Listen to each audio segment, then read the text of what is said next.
모태펀드라고 하는 영화계에서 굉장히 중요한 그 투자 그 지원 기구가 있습니다. 이 박근혜 정부 들어와서 이 모태펀드에 낙하산을 꽂는 방식으로 해서 영화 제작 지원을 좌지우지, 이른바 우리가 이제 국뽕 영화라고 불렀던, 대표적으로 지금 제작 중인 사선에서라는 영화가 전체 제작비가 45억 정도로 그 중에 43억 원을 정부 지원금으로 충당을 했습니다. 모태펀드가 심사를 할 때 몇 가지 주요하게 보는 게 있는데, 하나는 이 영화가 민간 투자를 얼마나 받아왔느냐. 영화 전체 제작비의 한 30% 정도는 이미 민간에서 투자를 받았느냐. 민간 지원금이 전혀 없었습니다. 제로. 이 영화의 제작자와 감독이 어떤 커리어를 갖고 있느냐. 감독이 모두 신인입니다. 모태펀드를 통해서 35억을 받았고 그다음에 영진이 직접 지원을 통해서 8억을 받았는데, 그러니까 영진이가 가족영화 제작 지원 사업이라는 항목을 만들어서 이 영화한테 8억을 먼저 몰아줍니다.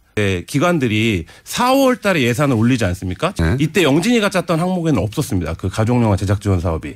그러니까 영진이 발이 아니라는 거죠. 이 예산 자체가. 너무 다정해요. 네. 그래서 김기춘 전 비서실장의 품성이 이렇게 다정했는가. 이 국가가 한 영화에 대해서 이렇게까지 다정하게 굴면 마음이 따뜻해지고 그래야 되는데. 그 박근혜 정부가 다정할 수밖에 없는 주제를 다루고 있는데요. 그러니까 북한 인권 문제 전반을 다루는 영화입니다. 통영의 딸 구하기 캠페인이 있었는데 그 캠페인을 주도했던 이가 이제 최홍재 씨인데, 제가 박근혜 정부에서 정무수석실 선임행정관을 지냈죠. 해외 로케를 가자마자 이틀 정도 지났을 때 이 영화가 하려고 목표로 하는 영화가 아닌가 보다, 이런 느낌을 받았다는 거예요. 그러니까 뭐 촬영을 하다가 자기가 볼 땐 좀 미진한데 그냥 접자.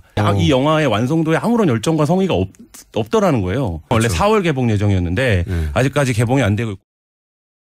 박근혜 정부 때는 예술이 정부 비판 인사에 대한 자금 지원 문제점 지적이라는 제목의 국정원 보고서를 받고 김기춘 실장이 그 국정원 보고서를 토대로 집행해라, 이렇게 이제 지시를 내리거든요. 사선에서 진행했던 영화사가 있던 빌딩에 그렇죠. 가짜 뉴스하고 탄핵 반대하는 단체들이 잔뜩 들어가 있었다. 대단히 이상한 일이죠. 그리고 그 맨 밑에 공통점은 국정원으로 묶일 수도 있는. 왜냐하면 국정원의 오비가 그 단체장이라는 거 아닙니까?